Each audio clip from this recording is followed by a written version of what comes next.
మాస్టర్తో మాట మంతి కార్యక్రమం స్వాగతం. నేను మీ మాస్టర్ దుర్గా ప్రసాద్. ఈ రోజు మనతో పాటు ప్రముఖ అనలిస్ట్ అడిసిమిల్లి శ్రీనివాసరావు గారు ఉన్నారు. సార్ నమస్కారం. సార్ నమస్కారం అండి.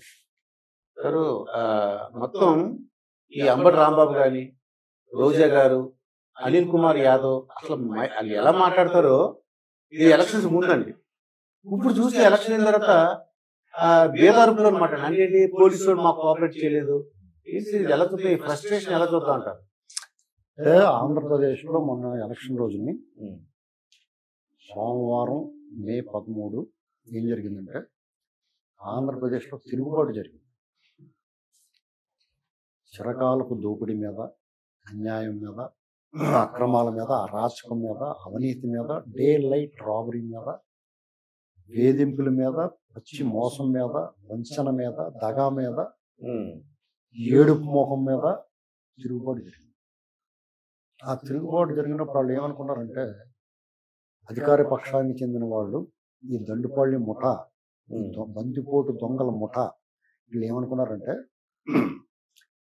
మేము బిచ్చం వేస్తున్నాం కదా, పప్పు బెల్లలు పంచిపెడుతున్నాం కదా, బటన్ నొక్కుతున్నాం కదా, వాళ్ళందరూ మా వెనకాల ఉంటారు, మా ముఠా ఉంది కదా, పోలీసులు వాళ్ళ అధికారులు కొల్ల గజ్జితోటి రగిలిపోతున్న వాళ్ళు, ఆ రోగంతో బాధపడుతున్న వాళ్ళు ఉన్నవాళ్ళు, వాళ్ళందరూ మనం చేస్తారో అరాచకం చేయొచ్చు, నోటోరియస్ క్రిమినల్స్ అందరూ మనవాళ్లే కదా, వీళ్ళతోటి బూతులు క్యాప్చర్ చేయొచ్చు, దౌర్జన్యం దుర్మార్గం చేసి ఎన్నికల్లో గెలవచ్చు అనుకున్నవాడు.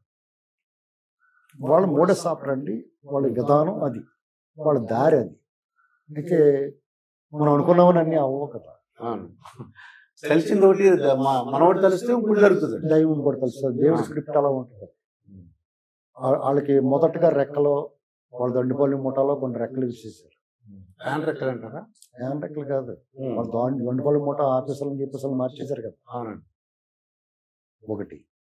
రెండు, బటన్ నొక్కుతున్నాం అనుకున్నారు కదా, బటన్ నొక్కుతున్నాం అంటే మళ్ళీ పథకాల లబ్ధిదారులు వాళ్ళ టార్గెట్. పథకాల లబ్ధిదారుల ఆలోచన ఎలా ఉంటుందో ఆలోచించుకోవాలి కదా.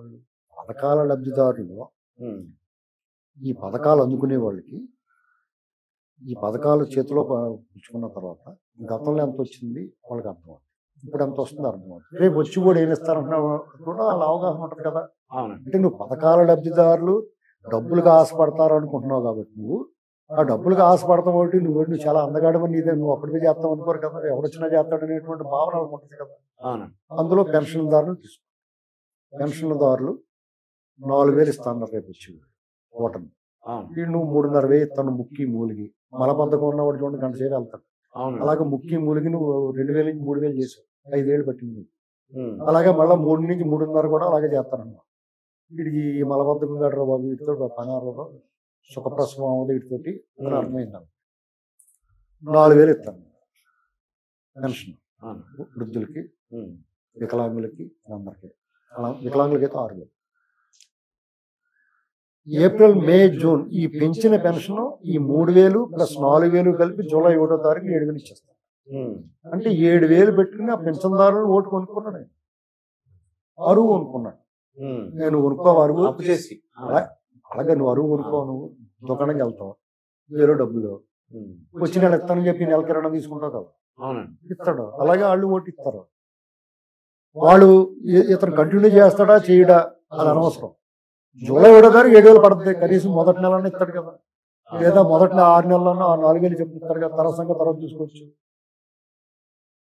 నువ్వు ప్రలోభము, పథకాలు, బటన్ నొక్కితేనే ఓట్లు పడతాయని నువ్వు నమ్మినప్పుడు ఇది కూడా నమ్మాలి కదా. ప్రజల మైండ్ సెట్ ఎలా ఉంటుంది, ఎవడిస్తాడు, నువ్వు చాలా నమ్మదగిన వ్యక్తివా, నువ్వు అనేక మందిని పచ్చి మోసం చేసేవని అగోవ లక్షణాలు ఎడుతున్నారు ప్రజలు. కరెంటు బిల్లు ఎన్నిసార్లు పెంచు, అమరావతి విషయంలో ఎంత మోసం చేసావు, పోలవరాన్ని ఏం చేసి ఇవన్నీ కూడా చూస్తారు. నమ్మకం, విశ్వసనీయత, జాబ్ గ్యాలంటర్ అన్నీ చూస్తారు. నేను పెన్షన్దారుల వరకు, లబ్ధిదారుల వరకు ఆలోచించినా సరే వాళ్ళు మిగతా వ్యవహారాలన్నీ చూస్తారు. చూసినప్పుడు 200 నుంచి 2,000 చేసిన నమ్ముతారా, 2,000 నుంచి 3,000 చేయడానికి 5 ఏళ్ళు పెట్టిన నమ్ముతారా? కాబట్టి ఆ పథకాల లబ్ధిదారులు, పెన్షన్దారుల మీద నువ్వు పెట్టుకున్న హోపు ఫసక్ అయిపోయింది. ఏమిందా లేదా? నువ్వు స్త్రీలు, మహిళలు అందరూ వచ్చేసారు ఎగబడి నా కోసం ఓటేసేసారని చెప్తారు. అవును, వీళ్ళు ఎంతమంది ఆడపిల్లలు ఉంటే అంతమందికి ఇస్తాం సార్. మూడు సిలిండర్లు ఇస్తా ఉన్నారు, బస్సులు ఫ్రీ అన్నారు. నీవు అనుకున్న ఓటు బ్యాంకు నీ కులము మతము ఈ ఆధారంగా నీకు వేస్తారు ఓటు అండి. అందులో సగం స్ప్లిట్ అయిపోతుంది. ఖచ్చితంగా ఈ పథకాలు చూసి నీకు ఓటేసి వాళ్ళు డెఫినెట్గా ఎవడెక్కిస్తాడు అయిపోతారు. కానీ అతనికి ఓటు బ్యాంక్ ఉంటుంది. వాళ్ళు అతను ఇవ్వకపోయినా వీళ్ళు ఎంత ఇచ్చినా కానీ అతనికి వేస్తారు. వాడు కులం చూసో మతం చూసో గ్యారంటీ వేస్తారు. కాబట్టి నువ్వు ఓన్లీ పథకాల మీద ఆధారపడుతుంది అనేటువంటిది వేస్ట్. ఇక నువ్వు మిగతా వ్యవహారాల్లో ఈ ఒక్క పథకాల మీద లబ్ధిదారుల మీద ఆధారపడి క్లాస్ వారని అదని ఇదని నువ్వు నోటుకొచ్చినట్టు పేలేవు. మరి పెత్తందారులు అన్నావు, డెఫినెట్ గా పెత్తందారులు అందరూ ఏకమైపోతారు. తట్టుకోవడం నీ తరంగా బాబు తరమే కాలేదు, నీ తరం ఎలాగవుద్ది? ఈ సమాజంలో వాళ్ళు ఒకళ్ళే కాదు కదా, అనేక మంది ఉంటారు. నువ్వు కులాల పరంగానే చూడు. ఎస్సీలు రెడ్లు, ఎస్సీల్లో మాల ఖచ్చితంగా చెప్తున్నాను, రెడ్లు డెఫినెట్ గా జగన్మోహన్ రెడ్డికి సపోర్ట్ చేస్తున్నారు. మరి బ్రాహ్మణులు, వైశ్యులు, కమ్మ, కాపు, బీసీల్లో యాదవలో, గౌడులు, ఫిషర్మెన్, అగ్నికుల క్షత్రియులు అంటారు. వీళ్ళందరూ డెఫినెట్ గా ఏకమవుతారు. అది ఏంటి సంగతి చూడాలండి. నువ్వు కులాల పని సామాజికంగా సోషల్ ఇంజనీరింగ్ అన్నావు కదా, సోషల్ ఇంజనీరింగ్ ఎవడో చేయక్క లేకుండా వాళ్ళంతటా వాళ్ళే ఇంజనీరింగ్ చేసేసుకున్నారు. వీడు వద్దురా బాబు, వీడు ఏదో చేస్తా చేస్తున్నాడు. ఆ రకంగా కూడా దెబ్బతింటాడు. నేను చిన్న ఎగ్జాంపుల్ చెప్తానండి. ఒక 40 ఫ్లాట్లు ఉన్న ఒక అపార్ట్మెంట్ ఉంది. అందులో 15 ఫ్లాట్లు ఒకే కులపోళ్ళు ఉన్నారు. మిగతా 25 ఫ్లాట్లు రకరకాల కులవాళ్ళు ఉన్నారు. ఈ 15 మంది ఉన్నారు కాబట్టి వీళ్ళు మాట చెల్లుతూ ఉంటుంది. 15 మంది దాకా ఉన్నారు కాబట్టి ఒకనొక రోజుకి ఏమవుతుందంటే మిగతా 25 మంది ఓటైపోయి 15 మందిని పక్కకు చెప్తారు. అదే జరిగింది. నువ్వేమో ఉండేది ఇంత ఏంటండి, నువ్వేమో సర్వవ్యాప్తం మాకు అధికారం మేమే చేయాలని మాట్లాడతాడు కాకినాడ ఎమ్మెల్యే ఒకడు. ఎవరు రాసి పెట్టాడు నీ నుదుటి మీద? ఇప్పుడు చూద్దాం, రేపు వద్దాం, జూన్ 4 తర్వాత తెలుసు. ఇలాగ వాళ్ళకి బొమ్మ ఎప్పుడు అర్థమైందంటే ఎన్నికల దగ్గరికి వచ్చేటోడికి అర్థమైంది. ఎన్నికలు పూర్తిగా స్పష్టంగా వచ్చేది, రిజల్ట్ రాకుండా వాళ్ళకి అర్థమైంది. ఖచ్చితంగా ఫస్ట్ స్టేషన్ వస్తుంది. ఆ ఫస్ట్ స్టేషన్లో ఇలాంటి దోళ్ళే చేస్తారు. అయినా సరే ఎన్నికల నాడు ఇంటర్వెల్ వరకు వాళ్ళు రెచ్చిపోయారు.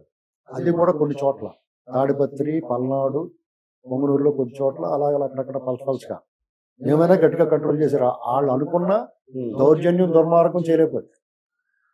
ప్లాన్ వేరుగా ఉంది. వాళ్ళు అనుకున్నది జరగలేదు. తమిళనాడు నుంచి గట్రా దొంగ ఓట్లు తెచ్చేసుకుందాం అన్నాడు, చేయగలిగారా? మాకు ఓట్లు లేవన్నా కూడా ఎవడ కనపడలేదు. చూసుకోండి, ఇప్పుడు దొంగ ఓట్లు వేసారన్న మాట వినపడలేదు. కంప్లీట్ గా వాళ్ళు ఏదైతే ఆధారపడ్డారో అది జరగలేదు. లోకల్ బాడీ ఎలక్షన్ ఎంత పెంట అయిపోయింది, అదేం లేదు ఇప్పుడు. అంటే పూర్తిగా అరికట్టబడింది. అంటే వాళ్ళు హోప్స్ ఏదైతే ఉన్నాయో అన్ని పోయినాయి. ప్రజల మీద ఆధారపడాలి ఓటుకి. ప్రజలు ఎందుకు చేస్తారు నీ ముఖం చూసి అని నిన్ను వద్దనుకుంటుంటే? ఇలాంటివన్నీ వాళ్ళు వాస్తవ రూపంలో దాల్చేటప్పటికి నిన్నాళ్ళ భ్రమలో ఉన్నారు. జగన్మోహన్ రెడ్డి కూడా 175 అనుకున్నాడు. ప్రజలకు అర్థమైంది కానీ అతనికి అర్థం అతను నిజమని నమ్మాడు నిజంగా. కానీ అతను కూడా ఉన్నవాడు కొంతమంది అర్థమైపోయి సైలెంట్ అయిపోయారు. చాలా మంది ఇంకో పెద్ద దెబ్బ ఏంటంటే వాళ్ళకి 5,000 డబ్బులు ఉన్నాయి కదా, 5,000 10,000 చూసుకున్న డబ్బులు ఇస్తాడని లెక్కేశారు. మ్యాక్సిమం 3,000 కానీ ఇవ్వలేదండి. కొన్ని చోట్ల 1,500, కొన్ని చోట్ల 1,000 ఇచ్చారు. రంపచోడవరం లాంటి చోట 400 ఇచ్చారు. వాళ్ళు ఏమనుకుంటారు, ఇప్పుడు ప్రజలు అలా తయారైపోయారంటే ఓట్లకి డబ్బులు పంచుతారు, మా హక్కు, ఇన్నాళ్ళు 5 సంవత్సరాలకు ఒకసారైనా పంచకపోతే ఎలాగా, వీళ్ళు దొబ్బిన డబ్బులే కదా, వాళ్ళు మోసం ఇవ్వట్లేదు కదా అని లెక్కలోకి వచ్చారు. వాళ్ళ ఎక్స్పెక్టేషన్ 5,000, 6,000, 10,000 కూడా ఉంది. మంగళగిరి, హిందూపురం, కుప్పం, పిఠాపురం ఇలాగ పెద్ద పెద్ద సెలబ్రిటీలు వీళ్ళు ఓడించి తినాలనుకున్న చోటలా 10,000 దాకా ఇస్తారు అనుకున్నారు. అక్కడ కూడా 2,000, 3,000 ఇస్తే వాళ్ళకి ఎందుకుంటుందా, వాళ్ళు సొమ్మేదో దొబ్బేసినట్టు ఫీల్ అవుతారు ప్రజలు. వాళ్ళకి రావాల్సిన బాకీ కట్టలేదన్న కోపం వచ్చేస్తారు. ఓటేస్తామన్నా మానేశారు, లేదా టీడీపీకి వేయలేని వాళ్ళు ఎవడన్నా ఉంటే కాంగ్రెస్ పడేశారు. అర్థమైంది మీకు? అలాగా డిజాస్టర్ అయిపోతున్నాడు. ఇంకా సిగ్గు లేకుండా కొంతమంది చెప్తున్నారు, మళ్ళీ అతను వస్తాడు, 1% పెరిగింది అని చెప్తున్నాడు కొంతమంది. Jaganmohan Reddy YCP party disaster అయిపోవడం ఖాయం. రేపు జూన్ 4వ తారీఖున ఫలితాలు లాంఛనమే. అయితే రేపు రాబోయే ప్రభుత్వం ఏం చేయాలి? చంద్రబాబు నాయుడు గారి అభివృద్ధి ఆ. ఇది కాదండి కావాల్సింది. ఆంధ్రప్రదేశ్లో ప్రజలందరూ తిరుగుబాటు చేసి ఒక విషవృక్షాన్ని కూల్చారు. వృక్షాన్ని అయితే కూల్చారు కానీ దాని వేళ్ళు ఊనుకుని పోయి ఉంది, వేళ్ళు లోపలికంట పోయి ఉన్నాయి. ఆ వేళ్ళు ఏంటంటే హైదరాబాద్లోనూ లేకపోతే ఇతర దేశాల్లోనూ లేకపోతే ఆంధ్రప్రదేశ్లోనూ సోషల్ మీడియాల ద్వారా కానీ సమాజంలో కానీ తిరుగుతా వాళ్ళు విషం చిమ్ముతా ఉన్నారు. జగన్మోహన్ రెడ్డి దుర్మార్గం చేస్తున్నాడు, ప్రజా వ్యతిరేక నిర్ణయాలు తీసుకున్నాడు, ప్రజలను మోసం చేసాడు, అరాచకం చేస్తున్నాడు, అవినీతి చేస్తున్నాడు, అనకొండలా మారిపోయాడు అవినీతిలో. ఇసుక మధ్యంలో అంతులేని దోపిడీ చేస్తాడని తెలిసి కూడా జగన్మోహన్ రెడ్డి సర్వసుందరుడు అని మాట్లాడుతూ అతనే మళ్ళీ వస్తాడని మాట్లాడతాడు ప్రొఫెసర్. అదొక విషపు వేరు. అలాగే అమరావతిని భ్రమరావతి అని లేదు, పర్సంటేజ్ తక్కువ ఎక్కువ ఏం అవ్వలేదు, మళ్ళీ ఇతనే వచ్చే అవకాశం ఉంది, సీట్లు తగ్గుతాయేమో కానీ అధికారం అతనికి వస్తుంది, ఎలాగ వస్తుందా చెప్పు. ఇంత దుర్మార్గం చేసిన ఎలాగ వస్తాడు చెప్పరా నువ్వు? ఇలా మాట్లాడుతున్నావు. ఇంకొకడైతే అసలు కులం మీద, మతం మీద, ప్రాంతాల మీద అడ్డుగోడలు కట్టి ఇవన్నీ విషపు పురుగులు కదా, విషపు వేళ్ళు కదా, ఇవన్నీ అట్లా కోకట వేళ్ళతో పెకలించాలా వీళ్ళు. ఇప్పుడు కరోనా వచ్చిందండి, వాడు కొన్ని లక్షణాలు ఉన్నాయి. రొంపని ముక్కు కారటం, స్వల్పంగా జ్వరం, టెంపరేచర్ పెరగటం, దగ్గు, ఇలాంటివన్నీ కొన్ని లక్షణాలు చూసి క్వారంటైన్ చేస్తారు. క్వారంటైన్ చేస్తారు కదా, చేస్తారు. అలాగే రేపు ఆంధ్రప్రదేశ్ భవిష్యత్తు కోసం, తరాల భవిష్యత్తు కోసం, వాళ్ళ ఉపాధి కోసం, అభివృద్ధి కోసం, కుటుంబ వాతావరణం కోసం, ప్రజలందరూ సుఖ సంతోషాలతో ఉండడం కోసం ఏం చేయాలంటే ఇటువంటి కుల, మత, ప్రాంత, పార్టీల పరంగా విద్వేషాలు చూపించి ఇలాంటి అవలక్షణాలు ఉన్న వాళ్ళందరినీ క్వారంటైన్ చేయాలి. వీళ్ళందరినీ ఒక చోట నెట్టేసి ప్రపంచంతో సంబంధం లేకుండా చేయాలి. పర్మనెంట్ గా కొన్ని రోజులు పర్మనెంట్ క్వారంటైన్. వాళ్ళని సాంఘిక బహిష్కరణ అంటారు దాన్ని. వాళ్ళు ఎదురుపడితే వాళ్ళతో మాట్లాడకూడదు, వాళ్ళతో లావాదేవీలు ఉండకూడదు, వాళ్ళు ఎదురుపడితే కళ్ళు మూసుకోవాలి. ఎందుకంటే వాళ్ళు చేసిన ద్రోహం మామూలు ద్రోహం కాదు. ఆంధ్రప్రదేశ్ దాదాపు 30 ఏళ్ళు వెనక్కి తీసుకెళ్ళిపోయిన ఒక అరాచకవాదికి మద్దతు ఇచ్చడం వాళ్ళు చేసిన నేరం. ఈ నేరానికి శిక్ష ఏంటంటే ఇదే. ఈ సమాజం నుంచి వాళ్ళు దూరంగా పెట్టాలి. ఇది మరి కరోనా వచ్చినట్టు దూరంగా పెట్టలేదా? అంత ఆప్తుడైనా కుటుంబ సభ్యుడైనా సరే దూరంగా పెట్టాడు. ఇప్పుడు ఇతను ఎందుకు పెట్టరు? ఇది రోగ లక్షణాలు కదా, ఇది పెద్ద రోగం. కరోనా కంటే ప్రమాదకరమైన రోగం కదా. వీళ్ళందరినీ వాళ్ళని ఎవరెవరు ఏం చేశారు అనేటువంటి ఐడెంటిఫై చేస్తున్నారు. డెఫినెట్గా జరుగుతుంది. అలాగే అధికారులు, ఐఏఎస్లైనా ఐపీఎస్లైనా 2 అక్షరాలు తోకున్న వాళ్ళందరినీ కూడా వాళ్ళ మీద క్రిమినల్ కేసు పెట్టి ఆపరేసేయాలి. ఎందుకంటే వాళ్ళు చేసిన ద్రోహం మామూలు ద్రోహం కాదు. ప్రభుత్వ ఉద్యోగం చేస్తా, రాగద్వేషాలకు అతీతంగా ఉండి, చట్టానికి న్యాయానికి లోబడి, రాజ్యాంగానికి లోబడి పనిచేయాల్సిన వాళ్ళు ప్రజలకి దోపిడీదారుడికి సహకరించి దుర్మార్గం అరాచకం చేస్తే వాళ్ళు క్షమించాలా? కొన్ని ఉద్యోగం వదిలేసి పోదామంటే కూడా పోనకూడదు. వాళ్ళు కేసులు పెట్టి జైలు పడేయాలి. ఐఏఎస్లు ఐపీఎస్ అధికారులు ఇక్కడి నుంచి ఇంకో రాష్ట్రం సెంట్రల్ పోదాం, కేంద్ర సర్వీసులో పోదామంటే పోనకూడదు. వాళ్ళ కెరీర్ మీద మచ్చలు పడిపోవాలా. వాళ్ళ మీద క్రిమినల్ కేసు పడి 2 జన్మలు సరిపడగా తప్పులు చేశారు వాళ్ళు. ఆ శిక్ష వేస్తే 2 జన్మలు జైల్లో ఉండాలి. ఇప్పుడు ఈ జన్మంతా జైల్లో ఉండాలా, మళ్ళా పుట్టిన తర్వాత కూడా మళ్ళా జైల్లో ఉండాలి, పునర్జన్మ పొందిన తర్వాత కూడా. అంత శిక్షలు చేశారు, అంత తప్పులు చేశారు వాళ్ళు. కాబట్టి వాళ్ళందరినీ చంద్రబాబు నాయుడు గారు అభివృద్ధి చేస్తాను పోలవరం కట్టిన 6 నెలలు ఇవన్నీ కాదు. ఈ 6 నెలల్లో వీళ్ళందరినీ లావు పెట్టాలి ఫస్ట్.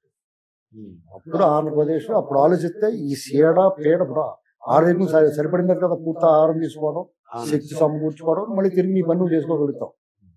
ఈ చీడ పురుగులు, విష పురుగులు ఆ లోపల అంతర్గతంగా తొలిచేస్తున్నప్పుడు వీళ్ళు ఇంకా సమాజంలో తిరుగుతుంటే రేపు పెట్టుబడి ఎవడన్నా వస్తాడా? నువ్వు మళ్ళీ కష్టపడి వీళ్ళందరూ లైన్లో చేస్తావు.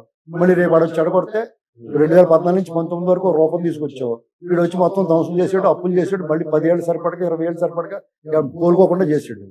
నువ్వు మళ్ళీ కింద మీద పడి ఏదో రకం సెట్ చేస్తావు. ప్రజలందరూ తిరుగుబాటు చేసి వద్దనుకున్నారు.